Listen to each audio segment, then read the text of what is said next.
Don't buy this tent until you've watched this video. I've been in two minds about whether to make this video or not, but I think it needs to be done. If nothing else, I need to help people make a more informed decision about whether to buy this tent or not. I've managed to find an imitation Helm 1 tent for a fraction of the price. This tent by Olpro, it's the Ranger 2, and I managed to get it delivered at my house for only £80. Now I've got to say, when I first saw the tent, I recognised immediately the design. It seems to be very, very similar to the popular Helm, the Helm 1, Helm 2 compacts that now they retail at between £200 and £250, and they have the same crossed over hoops, so it's fairly clear to me this was a copy of the Helm design, and that's been very popular. It's won awards. It's a very good tent. On the Helm, the cross pole is pre-shaped into some slight kinks, so you get more internal space. This is just a regular straight pole that gets bent into a dome. So I'm getting an imitation of the Helm for 40% of the price. What could possibly go wrong?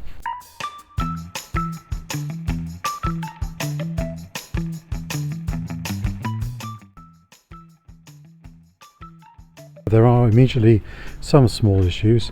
So this sleeve over the top isn't really made very well. There's a bit of bagginess there where the poles cross over. But the biggest issue, the elephant in the room, is the way that the Flysheet is sitting. For the love of all that's holy, I can't get the flapping any less than this. And it's the same on the, shall we call it, the back of the tent. You know, this side looks not too bad, but on the front here, similarly we're getting this, let's call it bagginess, shall we, flapping around, and in windy, foul weather conditions that's going to be a problem. Right, so let's talk about weight. This is advertised as weighing 2.2 kilograms. That is not correct. This tent has arrived on my doorstep, weighs 2.45 kilograms. That's a significant difference, 10%. Also, the dimensions that are advertised are not correct. This tent is not the size that's advertised. According to the manufacturer's website, this shorter side, front to back, should be 2 meters, but instead it's coming at 1.80 meters. And I suspect that because that is slightly too short, it means that that's the reason why the Flysheet is sagging around the bottom, all around the edge. Now similarly, I'm going to check out the dimensions of the long side. That should be 260 according to the manufacturer's website, and it's coming in at 240.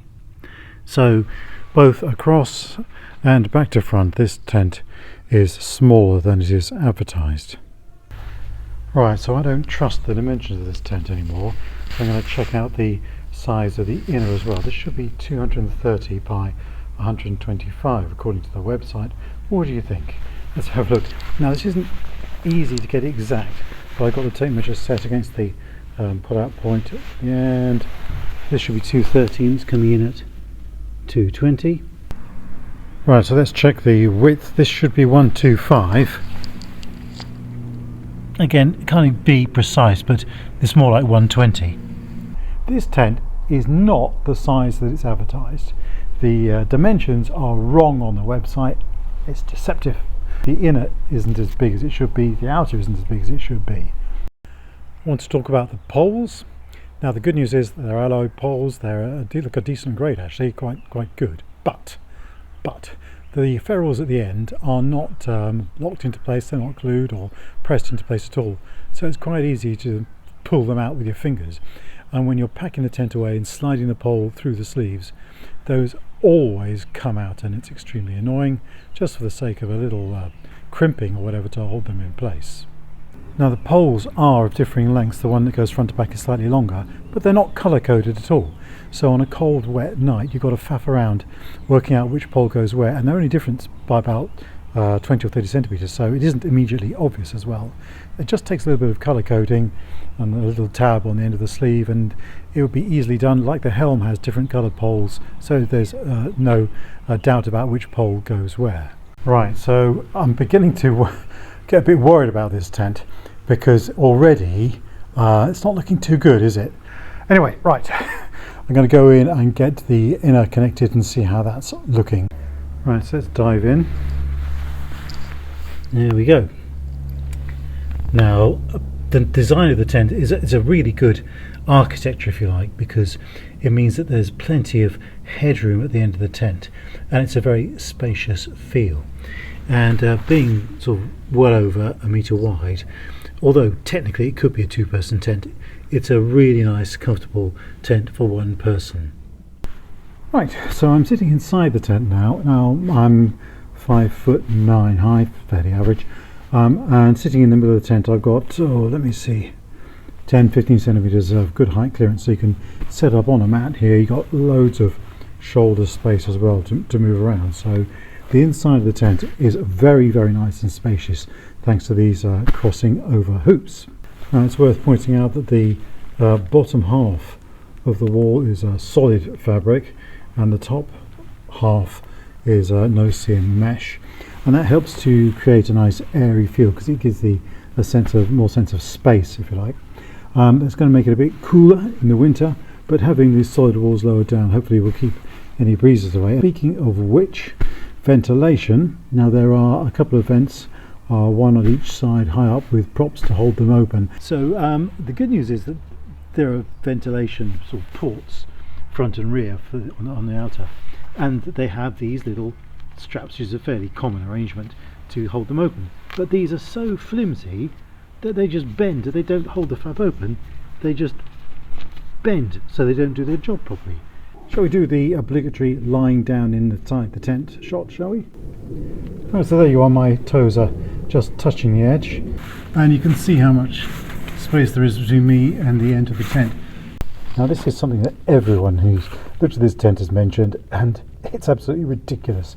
So we have this, and this is in the back wall of the inner. We've got this lovely sort of semi-circular, shall we call it a hatch, so you can get to the rear vestibule. But I do not know why, and I can't fathom it. The zip pulls are on the outside of the inner. Can you have the outside of the inner? They're on the outside, so you can't really reach them. If the zip's pulled closed, you can't get to them to open them up, really, which is ridiculous. You're never going to be opening these from the outside, because there's no door that side of the tent. So the zip basically has been installed the wrong way around. So you're going to have to leave a bit of a gap so you can thread your fingers through and open the zip, and it doesn't really like it very much. This has been reported as far back as 2021, so the time of filming 3 years ago, and yet this let's call it defect, design fault, is still there. Right, now I have my able assistant here. It's my son Torin. Hello Torin. And we've been talking about now the size of the vestibule at the front of the tent. So Torin, can you measure that for me and tell me how deep is that vestibule? 34 centimetres. 34 centimetres. Now, is that big enough to cook and all that kind of stuff and store a rucksack and stuff? What do you think? I don't think so. I think it needs to be bigger. It needs to be big. It's a bit of a squish, isn't it? Yeah. Right, so we're now going to talk about the inner door and how that works. There goes Torin opening the door, and he's going to sort of tuck it into the little pocket that's inside then. So that's one zip, and it goes all the way around. So it's effective, but it's quite a long run of the zip, isn't it? It is just annoying to have to pull the zip all the way around. It's a very long run of that zip, isn't it? Okay, let's talk about the guidelines very quickly. So they are a nice bright yellow colour. Yes, that's good to stop you tripping over them. And if I just zoom in, the fabric they're made from, it's like bootlace material basically. It's nothing special. And these cleats that come with it, I don't know, they're not very good quality, and I'm going to be thinking about something better that will grip the rope more effectively.